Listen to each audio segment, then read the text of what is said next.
Transit's interim police chief is giving his first television interview nearly 2 weeks after former chief Ernest Morales III resigned.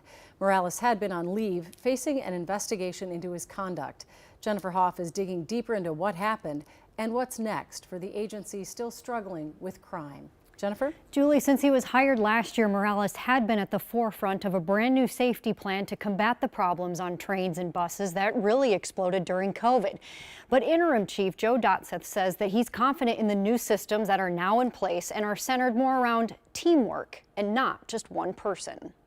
The new chief of the Metro Transit Police Department. Ernest Morales III, a former New York police officer with a passion for boxing, was hired as Metro Transit's 9th police chief a year and a half ago. At a time, the agency was struggling to combat growing crime and drug problems on its buses and trains. Hey, Chief. I don't. He helped implement the Safety and Security Action Plan and started seeing quick improvements until August, when he was put on leave amid an investigation sources say stemmed from sexual harassment or hostile workplace complaints. Interim Chief Joe Dotseth now taking his place. And so the agency is still running like it was a couple months ago. Like all that is still going strong.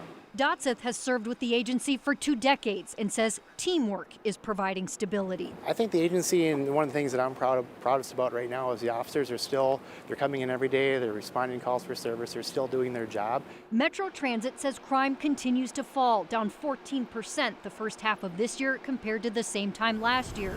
And while the department is still short some 60 officers, next year's several $100 million budget allows it to hire more than 100 new community service officers and trip agents, new roles to help inspect fares and connect people in need to community services, as 3 new bus rapid transit lines are also set to open then. I think there's always work to do, but I'm really confident in the systems that we built at Metro Transit Police.